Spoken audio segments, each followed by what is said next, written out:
go.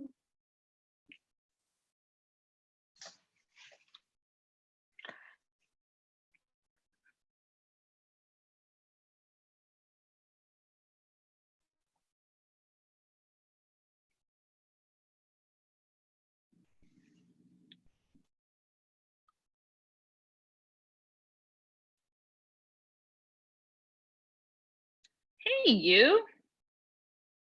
Hello, hello. How are you? Doing all right. How about yourself? Good. It's Friday, and I'm feeling a little like, you know, when you get to, I don't know, maybe you never have this, but there's a time during the week where like my words just don't start to make sense anymore. Oh yeah, no, I've experienced that often, I especially feel like, especially now. yeah, I'm close to that. Like I think I had a conversation earlier, and I was like, like, Like, am I speaking cat? What's going on here? yeah, like have I morphed into a different animal?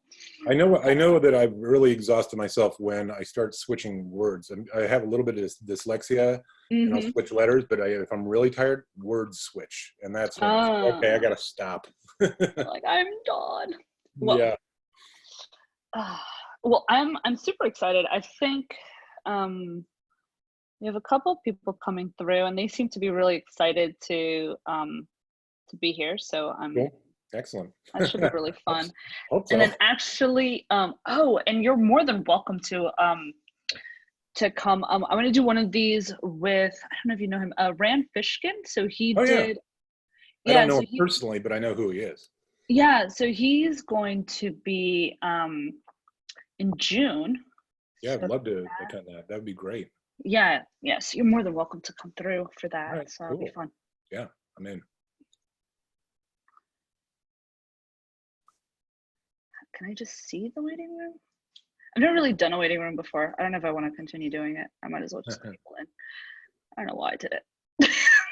I think I pressed Try something new. the waiting room thing. Hey, Howdy, everyone. Hello. howdy. A couple of other people. Hey, Hola. Dad. Hello. How you doing? I don't see the Oh, waiting I room. was on mute. Hey, or unless you muted Hey, me, Juliana. I did not. You might have entered in on mute. Ah,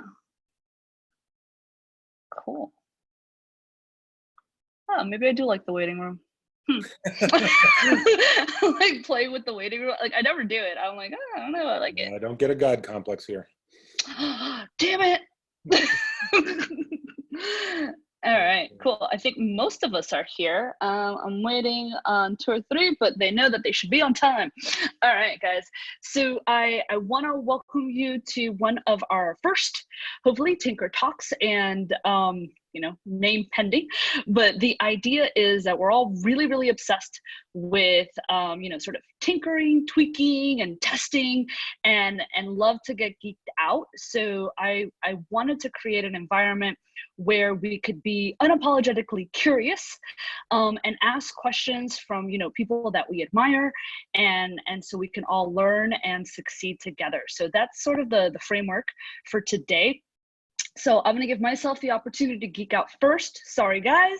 I'm gonna ask some systems questions because obviously that is what we're all about here in Skill Tribe. And then you guys can geek out on anything that you want for the remainder, you know, whether it's user experience, marketing, you know, you've got a crush on Barry, like whatever the deal is, you can totally go for it. No, And no one does that. you're like, don't do that. No, Yeah. Juliana. So, and then you guys could definitely like, you know, just kind of a no holds bar. And then Barry, you just tell us how it is. Like, this is a really down to earth, authentic, and I don't say that word, you know, as like a industry word, but like really everyone here is super real and down to earth, Sure. and just very results oriented. Yeah, So that's kind of, I'll answer questions as best I can, share whatever knowledge I have, and if I don't know, I'll tell you I don't know. very cool. All right, so one of the questions, you know, so I want to ask you just a couple of systems questions. Okay. And one of the things that I found really like phenomenal was the team that you led at Netflix for such a long time. And and for a long time there was no team. So I, and for a lot of us, and just to add a little bit of context, there is this idea of like, holy crap, we've got this, massive endeavor. We've got a team to manage. I hate managing. I don't want to manage. I'm gonna kill my employees. No offense, Kelly. So it's like, talk to me a little bit about the team and how the team scaled, because this was really, really fascinating to me. So when I started Netflix, it was 2001, and I was the only one working on that, on everything that came out. And if you saw anything that came out of marketing at Netflix, I worked on it. I created it. And it was that way for the first 4 years. And then I finally got to hire someone. But we were very lean, and we were generalists. So one minute we would be working on, what kind of banner ads can we run against the control to see what would do better. Then we'd switch to working on emails, rejoin remarketing emails. Then we'd switch to sign up, like later on we'd switch to sign up on PlayStation or Xbox, or work on the optimizing the sign up flow on the website. So it was generalist. When I left in 2012, the company was streaming in Canada, United States, all Latin America, UK, and Ireland, and I had a team of 4 people. And it sounds kind of crazy that we were creating everything, with the exception of TV production and radio production. We did my team did do some of the end slates and graphics for the TV spots, but we didn't produce the TV spots themselves. But everything else was created by us. And one of the reasons why we were so efficient was in part due to the company culture at Netflix, which I'm not sure if everyone's familiar with, but they have what they call a high performance culture that they created. And the basic tenet is to hire the best, pay them top of market, and get out of the way. And so to that end, they remove processes that would normally be in place by typical companies. And one of the great examples of that is the no vacation policy, which everyone outside seems to have interpreted as unlimited vacation, and it's not. It's an extension of that: hire the best, pay them top of market, get out of the way. If you're the best and you're an adult, why do you need to ask me for time off? And why do I need to track you for the time off? So it's an extension of that culture of we're hiring fully formed adults. And that allowed us to be super, super efficient and punch way above our weight across the entire company. And it still does. It still does. So how did you guys, were you part of the hiring or the screening process for these high performers? Well, yeah, it was, we'd interview, I would interview folks that were interviewing for the product team. I would interview folks that were interviewing for marketing team, for my team. And what happens is eventually, because it wasn't that when I first got there, the high performance culture was not part of it. It was rolled out in 2002, and it was worked on continuously every quarter at these offsites that we did, these quarterly business reviews from directors and above. And it was continuously applied and continuously worked on, such that it got to a point where it infused everything we did in the hiring process. And so you could tell in interviews if someone had the sort of like predisposition for this kind of, because it can feel kind of cold and feel kind of harsh to be getting feedback that's blunt and direct, and not everyone likes it. And so if someone is interviewing and you've got like 3 people who have done, 3 out of 5 people have done the interview, or I have picked up that this person is kind of getting bristly about getting feedback, we would stop the interview process. It was like, and it sounds ruthless, but it was like, we respect your time. We don't think this is going to work. We're not going to have you go through every single interview and waste your time if we don't think this is going to work. So yeah, absolutely. And how many interviews did you guys do? How many interviews? Yeah, because you were like, you kind of cut them out. You're like, oh, I'm not going to, continue interviewing you, or we're not going to continue the interview process. Like if they started getting briskly. Oh, we would bring in candidates all the time. We didn't have a set number of people, but one thing I did was to look not at people who were working in a similar industry, but working in a similar industry that had similar model. So I was able to find a great designer that was working at Match.com. Subscription, it wasn't entertainment, but it was subscription. So the same skill sets could port over to Netflix quite easily, and it did. She was one of my better hires for sure. Mm, yeah. Okay. Very cool. And so I also know that you are extremely, still are, right? Super metrics focused. And and how did you told me the story, and I'd love for you to share it with the group. It was the store within a store. Like, how did you guys use metrics to make decisions? So, I mean, everything was measured. Everything was brand driven. Everything was measured. So the store within a store example is we had a strategy. Reed said the strategy of grow big on subscription DVD online and then move into streaming, because at the time streaming wasn't a viable option. But we knew that moving into a new behavior, a new delivery mechanism would be easier than acquiring people later on, acquiring customers later on. So the strategy was to grow big on DVD subscription online. Well, our brand promise was movie enjoyment made easy. So everything we did kind of stemmed from that. Like, we built out hubs and mini hubs so people got their DVDs in one business day. We went from call to cancel to 2 clicks on the website. All of our marketing messaging was thematically supportive of movie enjoyment made easy. So we had the thought of, like, well, wait a sec, what if we created a physical location so people could return their DVDs that they got in the mail in person, but we put this physical location somewhere where they already shopped, which was a grocery store, as opposed to having freestanding stores like Blockbuster. And so that was tested in Las Vegas inside Albertsons and one other chain to see if that was something that was a smart idea, and should we shift our strategy a little bit to do that. But they measured retention, they measured uptake and in free trials, and it really didn't move the needle that much. So it was just decided to shut down and focus on what we should focus on, which is online subscription. All right, very cool. And then, kind of going on this idea of quantitative and qualitative data, you yourself have like a very specific way of going, and distilling your process, even for brand positioning, right? Which most people think is like super creative, which it is, but I'd love for you to, kind of talk a little bit about, like, how do you sort of download that secret sauce and have that process to be able to get such great results? So for us, it's a matter of finding out what role you play in the customer's lives, and it has to have an emotional component to it. And this stems from what we did at Netflix. When I first got to Netflix, our brand promise was the best way to rent DVDs. And it was something that was made up. This is what happens with startups. You make something up to that's your best guess, and you run with it to try and get traction and see if there's product market fit. And then we did, and it was fine. And then Leslie Kilgore, our CMO, said, okay, we're running and gunning, we're growing, this is good. We need to take a check on what our brand actually is to our members. And so we did a survey, and it came back and it basically said we were an efficient vending machine, which is terrible from a brand perspective, because anyone can build an efficient vending machine, a bigger one, a better stock one.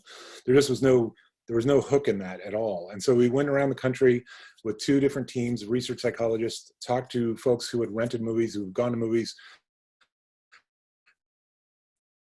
thought of a relationship standpoint, money standpoint, time standpoint, and realized that if we were about movie enjoyment made easy, we would actually get a connection from people. And it's not movie renting made easy, it was movie enjoyment made easy. That was the next order benefit. And so our brand promise became movie enjoyment made easy. And so everything revolved around that. Everything stemmed from that. But and my partner and I at Kaizen Creative Partnership, that we apply the same thing. We do actual research with people to figure out what do they need you to be. And usually it has to have some sort of an emotional component to it. It can't just be the best way to this or the best SaaS software. It's like, that's not the next order benefit that people will connect with. So that's how we approach it. Very cool. And I'm sure Michael might have more questions on this later, because they also do research. So this is kind of very interesting. All right, I have a question that is not systems related, and then I'll let everybody ask us their questions. Okay. So one of the big leaders in, when it comes to user experience and just experience in general, right, is the porn industry. And I remember back in the day where there was like the Blu-ray versus HD DVD like wars and which one was winning, and I know that porn had like a huge impact on like who the winner was. Mhm. So I'm curious to know if Netflix at the time, if they did, you know, if you guys kind of like looked at any of the research, if there was any sort of mirroring, borrowing insights or leveraging from that industry or any other industry, really, as you guys developed. Well, you mean from a format standpoint, like Formatting, marketing, user experience. Consumption. I don't recall anyone looking at porn for the user experience, but I hear what you're saying as far as technology adoption. No, so we would look at what competitors were doing or what other people were doing, and we would take the concepts and apply them to Netflix and take that into qual. So what we would do is we would take big concepts, big thematic swings at stuff, like let's say the non-member homepage. Should it be all about movies? Should it all be social proof? Should it all be, you know, whatever themes, all these themes, and really just kind of go over the top with them and put them in qualitative situations and get our moderators to have people respond and ladder up to their emotions behind what their answers were. And we would get a clear understanding of this one's DOA, this one needs work, this one is strong, needs a little more work, and this one is DOA. Okay, great. We'll take the two, refine them, we'll carve out some traffic, and we'll do A/B testing against the control to see if it actually can win. And by doing that combination of qual-quant, we were able to not waste test cell traffic on stuff that was just going to be DOA anyway. Cool. So, but you know, we did look at what other people were doing, and we did in private and in qualitative situations see if that was if they, you know, what they were doing would be something that we could apply ourselves. But I don't recall an instance where we actually did end up copying someone, but I'm sure it may have happened. I don't know, on the product side, maybe. From a user experience. All right, guys, I'm gonna leave it up to you. Unmute yourselves and you can ask the question. If two people unmute themselves at the same time, I will choose the winner. All right, Com, go for it. But you have so many like ideas and strategies, I'm sure, not just for you, but comes from the CEO as well. So like, there's probably ideas like you're thinking about, like, here's some short-term wins or short-term strategies. Here's some long-term strategies or like launches. How do you decide, even you feel both equally good, right? Like, and you only have a team of 4. How do you decide which one do you do when you know, if I put all my efforts in the short-term stuff, I'm still going to win, but then like I'm sacrificing this long-term strategy that we know that we need as well? How do you know what project to start? Well, or do you do both at the same time? Yeah, we would do both at the same time. And for us, it was just a matter of the larger grow big on DVD and for that larger strategy that I talked about earlier. That was kind of the overarching strategy, but we would still test things within that and try and push on that a little bit to see if we could find areas that would have wins. So our day-to-day wasn't necessarily focused on the long-term strategy. That was just our overarching sort of like, this is where we're going right now. This is where we need to head. Everything should be, that's where we should be to head. That's where we should head towards. But we need to work on these short-term strategies to see if there's something there. Both, but our day-to-day was more short-term, hitting goals, that kind of thing. All right, very cool. Brian. Thank you. Hey, Barry, thanks for being here with us today. This is awesome. Yeah. And thanks, Juliana, for setting it up. For a young brand, small team with no like dedicated marketing resource or a lot of financial or time resources, where do you advise those like first 1 or 2 priorities should be to get your brand out there? Do you have does the company have product market fit? We're still getting there. I mean, we're a video production company, and that's one of the things we work very much with Juliana and a lot of the people on this with, is making sure we've got that first. We've got clients, we're doing great work. We're still like aligning what that exact brand value is. Okay, so my advice would be to not worry about marketing until you have product market fit, because marketing is a scaling mechanism. With regard to brand, I wouldn't, obviously you're not going to spend money on doing a full-blown research project on brand, but I would talk to your customers and find out not just like you want to try and get them to expose what pain you're solving for them, right? Get them to like, oh, you guys are professional and we really like working with you. It's like, okay, so why do you think we're professional and why do you like working with us? Oh, because you're always on time. And why is being on time important to you? So you just sort of, you keep asking questions until you get to the end and sort of emotional benefit. And then you can start to use that as your foundation for what your brand is. But I would not advise you hire anyone like myself or any branding company at this point, because it's just too soon. Mm-hmm. Yeah, well, actually, the first thing we did was we hired a case study company to like interview some of our clients and just get some of that. That should hopefully lead us to that brand value. Oh, good. That is the right move. Cool. That's good to hear. Yeah. Thank you. Yeah, sure. So I have a question too, and as Juliana, this is Michael Keplinger of Smash Brand, but as Juliana said, part of our process too, we're a consumer packaging agency. We do package design for consumer products. Very cool. And we integrate research and testing into that. And so I guess my question to you is, I mean, we're pretty comfortable and it's similar to what you would do at Netflix, because I think it's a lot easier to wrap your head around the research and the positioning and how to really get that product right when you've got consumers that are easy to talk to and get at, but how would you translate that kind of methodology, which I think is beneficial to everyone here, to actually, as we work on our business as service agencies, where you have, they're not end consumers, you can't go out and run a survey with 300 of our target audience. But so how would you kind of really think about applying that to us making like the value proposition of the businesses that we operate out there to our prospects? Yeah, yours is probably going to be more of a qualitative process, but you have contacts, you work with people, right? Mm-hmm. So you need to talk to them and find out. It's the same sort of advice. It's like talk to them and find out what are the actual benefits that you're providing. And not just like we do great packaging design, right? If you're able to go to people and say, we translate what consumers want into meaningful sales. Okay, well that's something beneficial. But I mean, to me, it's talking to your target consumer is always the best way to go, no matter what business it is. B2B, B2C, doesn't matter. We did a project where we named. We were tasked with naming a piece of software for Intel's open source software division. And so we had to go do research with developers who, I can tell you, do not like marketing people. But that was the way we were able to figure out, okay, we need to call it this, and this is the way we need to socialize it. So I don't know.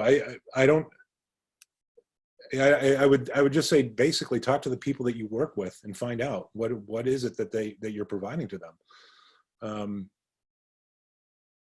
Yeah, I don't know if that's helpful at all. No, sure. By the way, the CMO at Netflix, which I would say is that provided the outsized influence on me and how I think about things, has a background in CPG. She came from Procter & Gamble. So her methodology, but she was also data-driven. She was also informed by Qual. So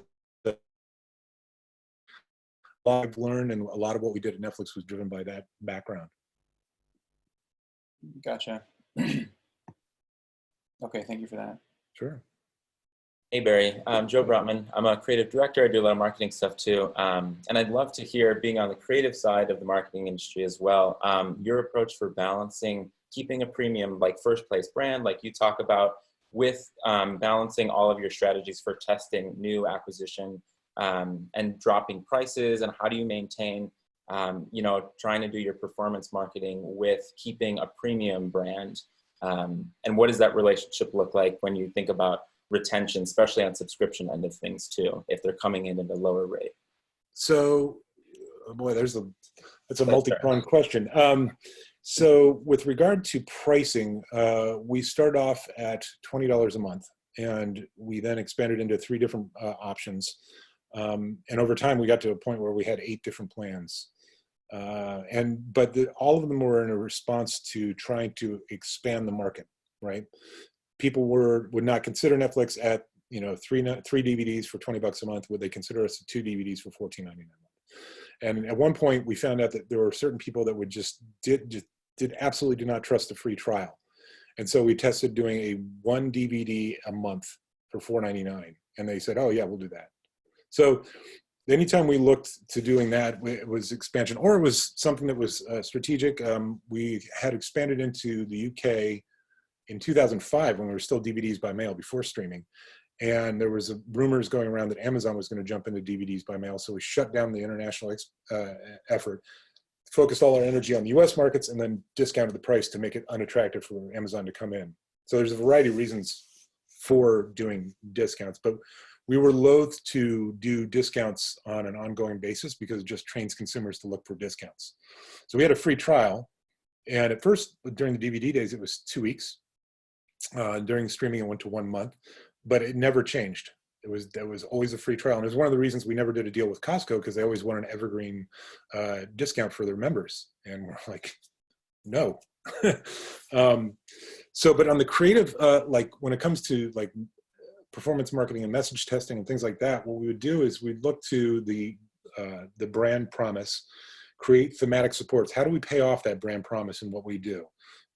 Price, selection, ubiquity, all that kind of stuff, and then create marketing language off of that, and then run tests. And we would do A/B tests of banner ads, like only $4.99 a month, you know, only $4.99 a month, just little things like that. The bigger thematic ones we would put in front of people and get their reaction to it, and find out if, like, you know, how did they think about it. So I don't know that. Thank you. No, yeah. Did that answer your question? Yeah, no, absolutely. Thank you. Okay.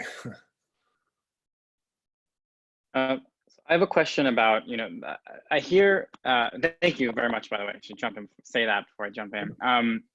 When you say, you know, you were hiring the best people and getting out of their way, that makes complete sense. It's still amazing that you did everything you did with 4 people. Mm-hmm. And my question is, we talk about when we're trying to scale our smaller businesses, you look at things that you're doing on a day-to-day basis, and it's you either delegate it, you automate it, or you get rid of it, or you're doing it yourself. Mm-hmm. And I'm curious how did you think about the trade-offs between having your team do certain activities versus versus hiring someone else versus delegating it somewhere else? Like, I guess the question comes down to, like, you know, why only keep it to 4 people and not hire more people when you had the possibility of doing so? Good question.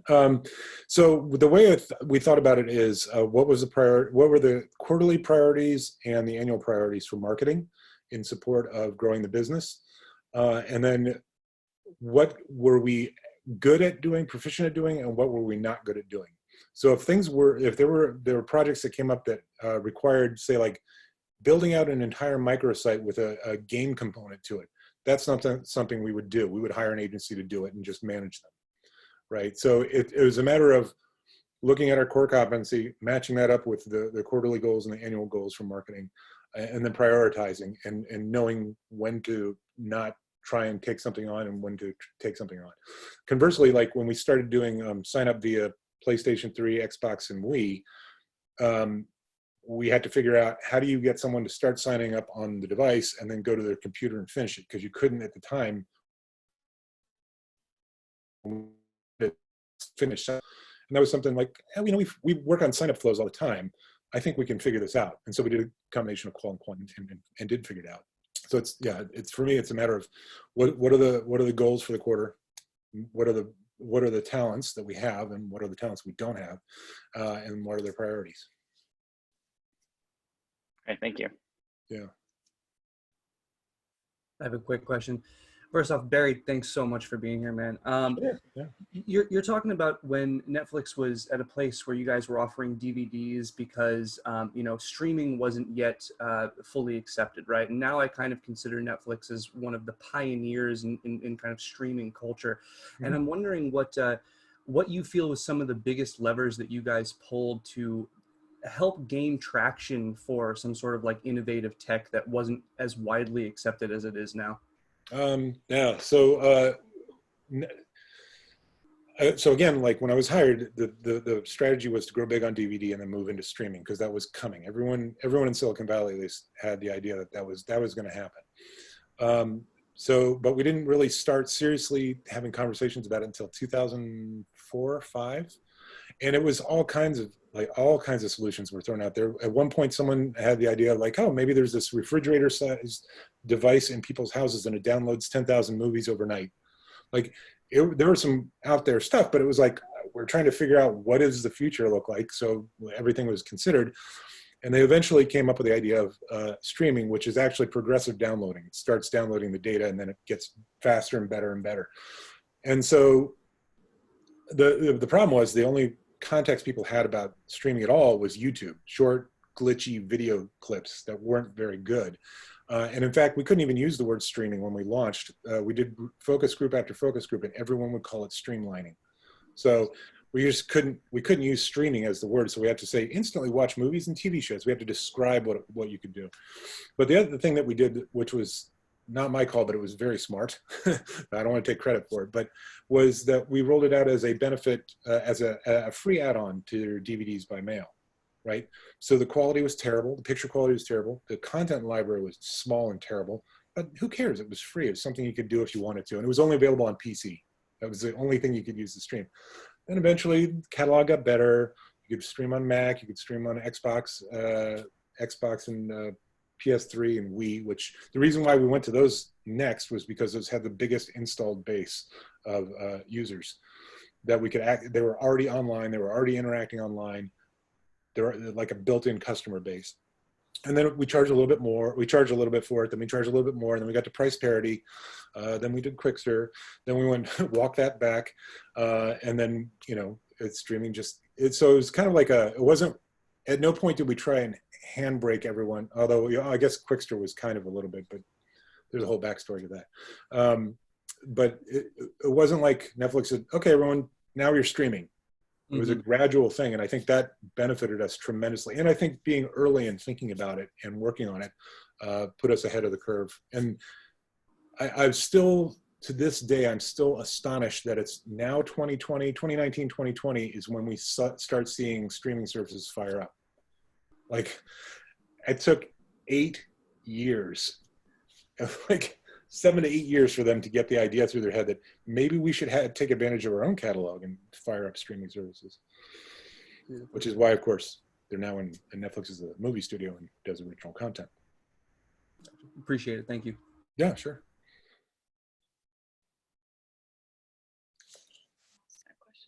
Go for it, Kelly. Hi, Barry. My question is, I guess, taking such a small idea and especially moving from like DVDs up to where we are now, I'm sure you went through a lot of growing pains. I just am curious of like, what were some of your biggest lessons you learned through that? And how was that kind of reflected in how the team culture worked and changed, I guess, through all of that? Growing pains. It's tough because, you know, looking back on it now, I've got nothing but like fun, like Vaseline lens memories, but I know for a fact there were many times when I was stressed out. I think early on there was definitely tension between the product team and the marketing team. At that point, the product team still had the non-member landing page, and our CMO basically says, "Look, I need to own the entire ecosystem." Our ecosystem from first mention all the way through to conversion for this to work. And so our marketing, we had a bit of FP&A, we had PR, we had the non-member website, we had all advertising and marketing. And we also had member communication, rejoin, and remarketing. So we owned everything to do with customer acquisition and conversion. And it, you know, that could lead to a little bit of tension. Some of the things like PR, which is not fully embraced by engineers, would be a source of tension. But as far as like specific growing pains, you know, the biggest one for me is actually the one that we talked about earlier, the fact that I had only 4 people. In retrospect, in hindsight, I would say that was a mistake. I think by the time we started to do international streaming, I think we really should have ramped up our headcount. But that's just a personal opinion, and with the benefit of hindsight. Because as you get, the bigger you get, the more you need specialists and not generalists, right? So you can really fine tune stuff, and we were still generalists. Yeah, that makes a lot of sense. I feel like a lot of people in this group are going through that same thing where you're just like trying to figure out how to get to that next level, but it's hard. It's really difficult right now. So thank you. I appreciate it. Sure.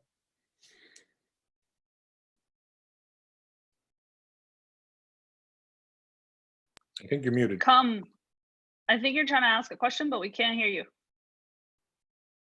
Nope. Nada. Think your pod's run out of battery, man. Just do an interpretive dance. All right, guys. Can you hear me? Yeah. I don't know why they did that, but obviously, like, you're probably working tons of hours. How did you, like, what's the mindset, and how did you manage your time and productivity? Like, how do you keep the chaos in order? So that's a really good question. So at first, when I first started Netflix and I was the only one there doing stuff, yes, I would work crazy hours. I would get in at 6 in the morning, leave 8 at night, and work at home. But to me, this was my first corporate job, and it was a startup, and it was exciting. So I was all in. Plus, I got options. I got stock options. So I had skin in the game as well. So I was all in to do whatever it took to make things succeed. As we went forward in time, that kind of eased off a little. And I would typically, get in the office around 9, leave around 4, jump on back in when I was at home, get some stuff done, maybe do some stuff in the morning before I came in. And it became less of a hard work-life balance, like I'm off, I'm on, and more of a just sort of like kind of a flow, if you will, a combination flow that sometimes, I left work early. Sometimes I got in late. Sometimes I worked on weekends. Sometimes I didn't. And it ended up working out really well. It was something that really suited me to be able to have that flexibility. And if something came up and I needed to be there and work, 24 hours, you just do it. But the part of that comes from having a sense of ownership too. Having that stock options means if I make this company successful, I benefit more from it. Would you mind like elaborating, like maybe like do you use like checklist, a book, calendar, like kind of like how do you manage like organizing yourself and like tackling your day? Oh, so yeah, I have monthly lists, I have weekly lists, and then I have daily lists.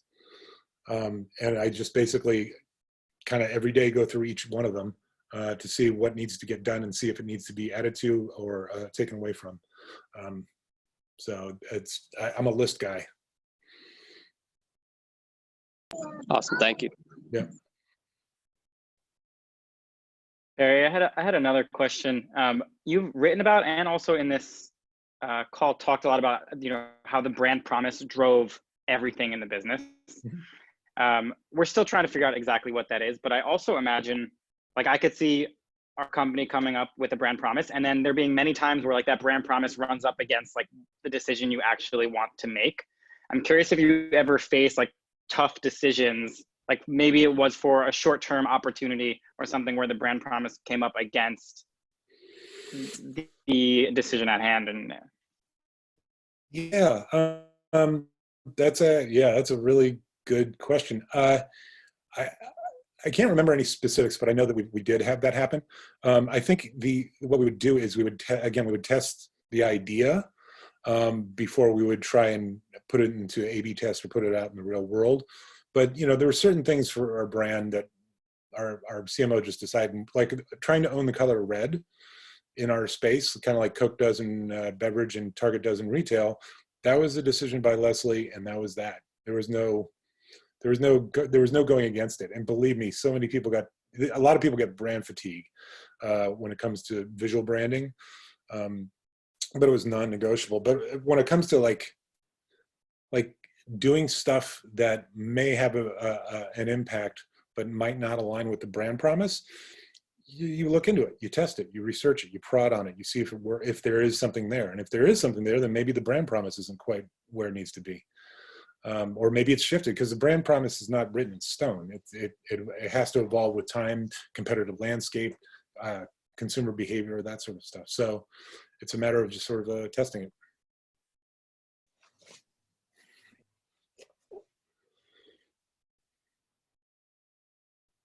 Hey, Barry, I'll ask another one if that's okay.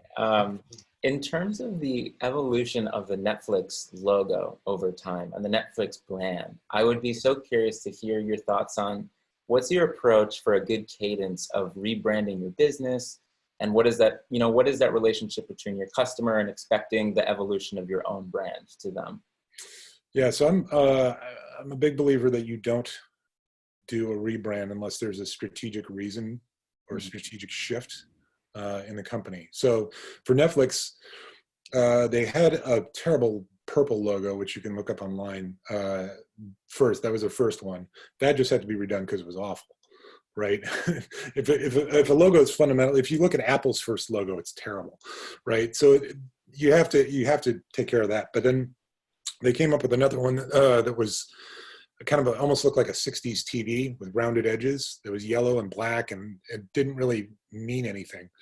So Leslie Kilgore got there in 2000, sat down with an agency and created the Netflix logo to make something that evoked cinema with the red, evoked old school cinema with the kind of like Panoflex applied to the lettering and that sort of stuff. And that logo, just, we put it everywhere, we used it everywhere. It was not flexible, it was not ideal, it was terrible once we started getting into mobile because it didn't scale well, but it had tremendous brand equity that you can't just walk away from because you feel like it, because you have brand fatigue. Now they did change, obviously, in 2013, 14, but that, you'll notice that was tied to the strategic shift from being a content aggregator to a content creator, right? They were now a movie studio. So to me, it made sense that was a good opportunity for them to change their logo, change their visual branding, and update it. But for me, I don't think of it as cadence. I think of it as like something has to be wrong or something has to have changed. And that could be market conditions. It could be competitive landscape. It could be you strategically shifted as a company. But there has to be a change or something wrong for a company to approach rebranding, visual rebranding. Awesome. Thank you so much. Appreciate it. Sure.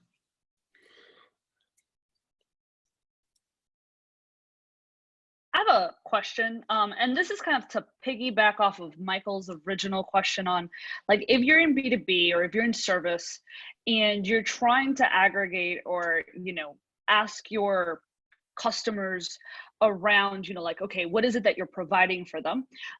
Which is the question that you had mentioned, right? Now, I know Alex and Brian, they recently got a third party to do case studies. That's one way of doing it. Is there ways of doing it, right? Like maybe formats that might be better than others, in-person, visual, text, video, in order of gathering that information? Do you think I'm just kind of like curious about the process, like, and do you think it's better that the brand itself is asking it or a third party, the way that kind of Alex and Brian did it, especially if you're small and maybe, so I'm just kind of curious around like the elements or functionality of gathering this information. Yeah, well, I think to kick up, you're better off in person, whether that's via Zoom or actually in person, because you can sense what people are saying and you have a chance to react, as opposed to an online survey where the question is the question. If you've written it wrong, there's no recovery from it, right? And there's no real chance to probe further. So I'm a big fan of talking to people in person or directly. But then, at a certain point, you can do quant or qual surveys if you want to, if you have enough customers. But you have to have like 400 customers to get a good sample size to be representational. So chances are the best approach is to actually talk to them. The only problem is reciprocity, because if they like you, they'll want to say you're doing great things for them. So you have to be careful on how you word the questions, right? The way you word the questions can, unfortunately, if they're not thought through, can lead you to get the answers you want as opposed to the answers you need. So you have to be careful on how you phrase the questions. Do you happen to have an example of that? And you don't have to have an example off the top of your head, but I do not. I don't. Let's see. What would be a good way to put it?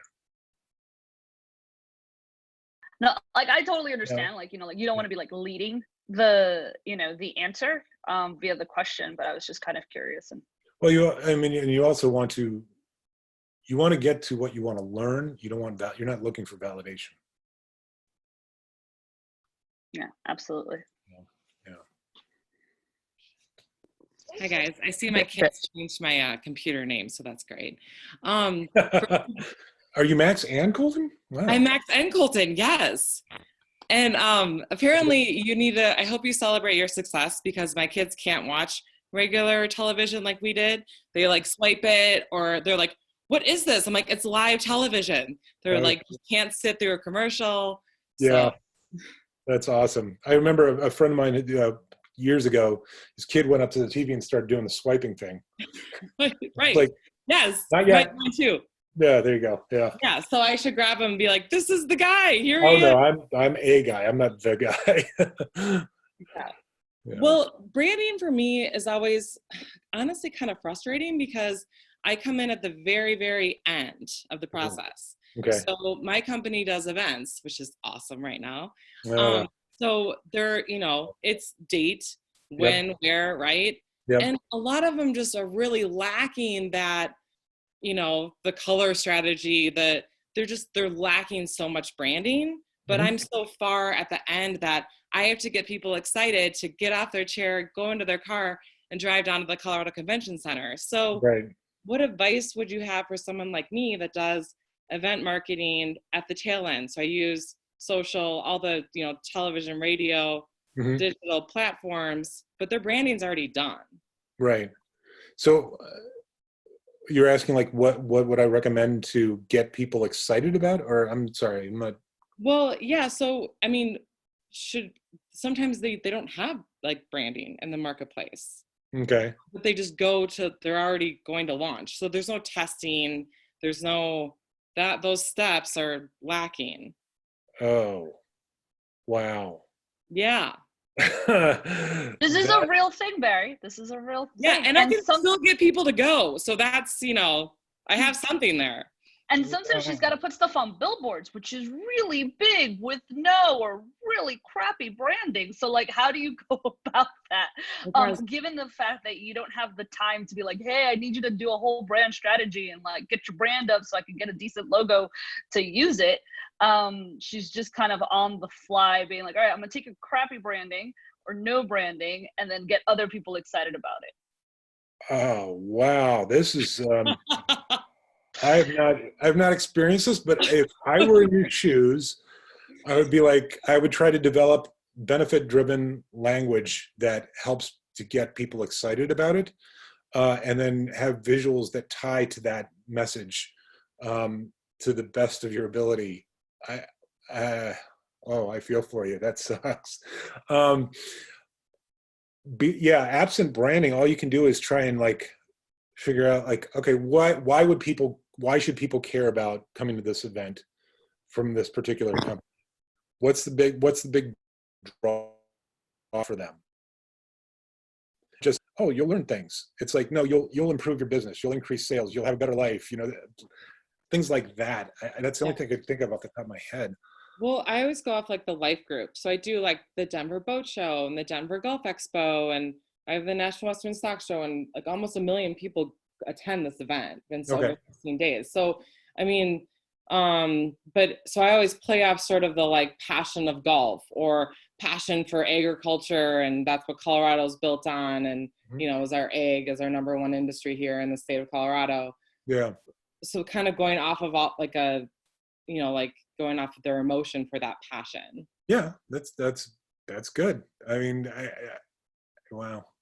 It's like this is a whole nother hour call. Okay. I have to think about this, to be honest with you. Yeah, I would imagine golf would be because I do golf, would be something along the lines of motivating people to improve their game. Like, I don't know what kind of golf expo it is. Is it for companies, or is it for end consumers, or?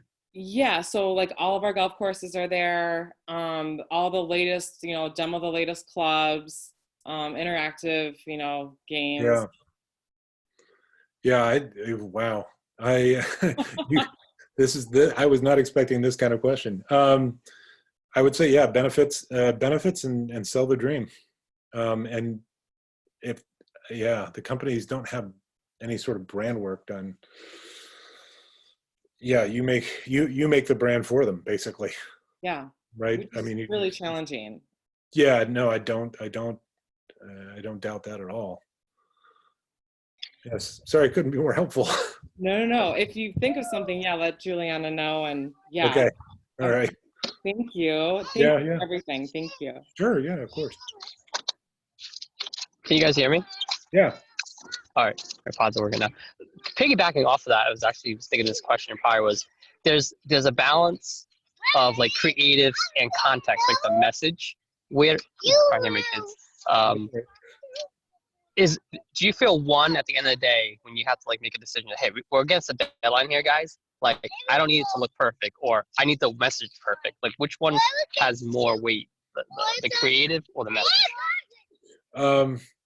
I honestly would say both. I mean, the message has to be, I don't know, that's tough. I think the message is I would probably tip more towards having the right words. The visuals, though, can't contradict it. They can't be off, right? So they're equally important, but the words are very easy to screw up. And that's something that I learned over my time at Netflix, was that writing the right thing is extremely important, because people can quickly and wrongly misinterpret something you write. And you may think that you've written the perfect line, but until you actually put it in front of other people, you have no idea. To wit, everybody in the company was just on us about using streaming. Why aren't you using streaming in marketing? Why aren't you using streaming in marketing? It's like, because no one knows the term. We have not only anecdotal information from our consumer groups, we also have surveys that have been done nationally to find out if people understood the concept of streaming and tied it to the word streaming, and they didn't. It was under 50%, so we're not using it. And so we would do the instantly watch movies and TV shows instead, talk to the benefit. But balancing visual versus message, that's tough. Yeah, they just can't. The worst is when the message and the visuals don't align.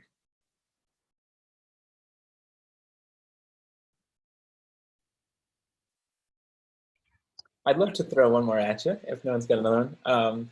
Go for oh, sorry, I just lost it actually. Shoot, nope, totally slipped my mind. Hang on. I have a question. So you were at Netflix for 8 years, and so much has changed, or I don't know how far out now you are. What are you doing now? I've got a consultancy with the former brand manager at Netflix and AT&T Wireless before that, where we help companies. The foundation is brand positioning, but we're helping with everything from channel strategy to lowering cost per acquisition to comm strategy. And this one startup, we're going to help with structural organization. So my question is like technology in itself is like changing so fast, mm-hmm. and how we market and all the tools we use, and does that change the strategy, or is good marketing kind of, go through time, with all the changes in how we receive information? No, yeah, that's I think the idea of having a brand position, brand promise, brand attributes, brand story is still applicable. I think where you get into the tactical, when you get into the tactical execution of marketing, that's where it changes. And it's product or service plus target market determine channel mix. right? So I see a lot of people tweeting like, oh, what's your company's TikTok strategy? And it's like, hang on. Is your target audience on TikTok? Then you don't need, if not, you don't need a TikTok strategy. What's going on? Hats and panties or thing. Yeah, so it's a matter of choosing, you ultimately you still want to be able to be consistent in how you express your brand and how you do how you get that out there. It's just a matter of when it gets, the things that change is when you get into tactical execution rather. So yeah, technology changes, Snapchat comes around, TikTok comes around. Not everyone needs to be on them, but they also need to not ignore them if that's where their target audience is. Great, thank you. Sure. Okay, sorry about that. So I think all of us here, we definitely work with a lot of agencies, or we are agencies, and just very curious, when you were working at Netflix and you guys did want to outsource to an agency, just curious, what was your process for going about finding those agencies? Was it word of mouth, just SEO, Googling stuff? I mean, what was your approach for that? It was usually referrals. Mm-hmm. In industry referrals, or the company or someone at the company had worked with them before. My boss, direct boss, had been at AT&T Wireless. He was at Razorfish. He'd been around forever and had millions of contacts. So when it came time for us to do direct mail, he's like, oh, we need to speak with these folks, and we need to check with these folks and these folks, and have them come in, give them the brand documentation, brief them on what we're trying to achieve, give them what our segments are, have them come back and pitch ideas. And if the ideas are not aligned with what our brand was and all the things that we had given them, no. But typically it was, a lot of times it was prior relationships were the key, to be honest. Got it. Awesome. Thank you. Yep. All right. Barry, so eventually at Netflix, you guys built an in-house, was it like an in-house like focus group area, environment, space? Yeah, consumer research was done in-house. It was always done, always directed in-house. When we first started, we had a deal with Best Buy in 2001 where they were selling our free trial. They're selling Netflix for us.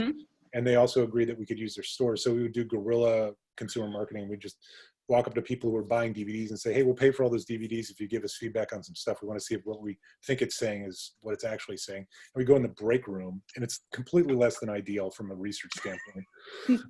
But we'd learn like, oh, we need to change this. We need to change this. Thank you, great.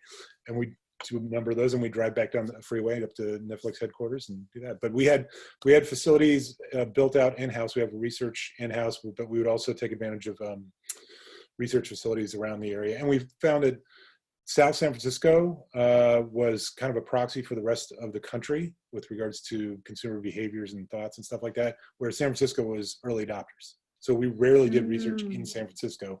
We'd go to South San Francisco or East Bay. So that we didn't get in that, or we'd fly around the country and we'd use different facilities. Oh, that's interesting. And then how did you guys go? Did you know that you always wanted to have an in-house research like facility, or did that decision develop over time? Were you like, I'm tired of driving? No. So the guy who headed up research is a friend of mine still. Now he's Dr. Joel Meyer. Fancy. But anyway, he led research early on. First it was just doing analytics for the website when I first got there, and then evolved into doing coordinating qual and quant research. And he's the one who spearheaded the idea of we should have research in-house. But again, our CMO, P&G, she was totally in on the idea of having research in-house so that you could do these things rather quickly and get results really quickly as well, as opposed to hiring an outside agency to do the research for us. Very cool. I think we have time for one more question. Whoever wants to go real quick. Make it goofy. Oh, that's a lot of pressure. Last question. I just kind of wanted to hear, obviously with Netflix, but all the other brands that you work with, what are some of those like mistakes that you see that you've seen over and over again that some of us can avoid? One of the biggest mistakes I see companies make time and again, and it's the reason why I see it is because it's something that's external and obvious, is companies talking about themselves. You get on their website and like, we're the best this, we're the this for that. And it's like, cool, that's not what anyone buys. No one buys what you are, they buy the benefit. What are you going to do? What are you promising me? What are you going to do for me that's going to improve my life? But I see that all the time. The other thing I see smaller companies do is engage in brand marketing. They actually pay to do brand marketing, like out of home, and it's just got like an image, a headline, and their logo. And it's like, no, brand marketing is reminder marketing. You have to have high brand awareness or a metric shit ton of money to continue spending on to make it work. So everything should be brand driven, but everything should be measured. Which is something I try to drive into people's head, that like, yes, everything should come from a place of brand, but at no point should you have something out in the world that doesn't have a CTA and a URL on it. I know there's this one company that does marijuana delivery, and you can only get it through their website. And their billboards don't mention a URL. They have the download from the App Store because they have an app, but that's not how you order it. And it's just like, what are you doing? So stuff like that I see. Cool. Yeah. Sorry that wasn't goofy. No, that's okay. But we ended on a marijuana note, so I think it's all Yeah. good. Hey. Yes. Can I ask one more question? I'm like breaking the rules here. It's marketing. So you're saying that the marijuana company didn't put their URL on there, but they should have? Yes. Okay. It's the only way you can buy from them. Right. And that it's like, why? There's no law, there's no thing that prohibits them from putting it on there. So why wouldn't you put it on there? So. So talk about a frustrating user experience. All right. Well, very cool. Thank you so much, Barry.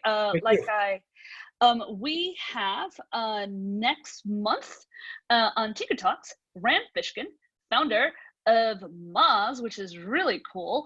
So Barry, you're invited to ask questions. I will definitely attend that, yeah. Okay, and then for the rest of you, it does require a teeny weensy bit of homework. Sorry. Barry, you're excused, unless you want to participate. So Rand started a new business called Sparketo. I'm gonna have to tell him, like, I don't know how to pronounce it, man.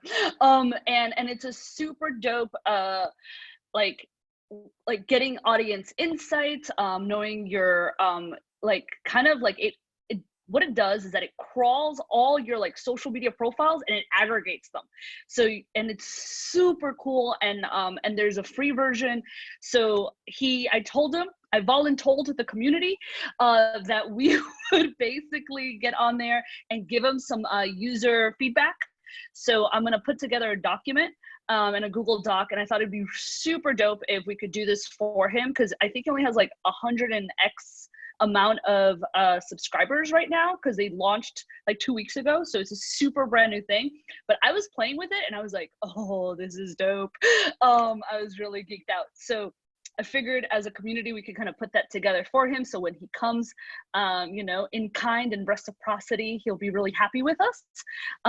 And I'll send that out all to you. Barry, if you want to join, you can. If you, I don't know. That's like the kind of thing that you get geeked out on. Cool. Yeah, I would love to do that. All right, cool. So you'll all be in the same Google Doc, FYIs. Stop learning. You can never stop learning. You can, that's why I'm like, we like tinkering, we like testing, we like tweaking. And that was his ask. So I figured we could all do that for him, and it'd be really cool as a community, right? So we're here to grow together and give all of each other some feedback. So I will see you guys in virtual land. Stay safe, stay healthy, kick ass. I love you all. Ciao. Thank you. Thank you. Thank you. Everybody, thank you, Barry. Yep.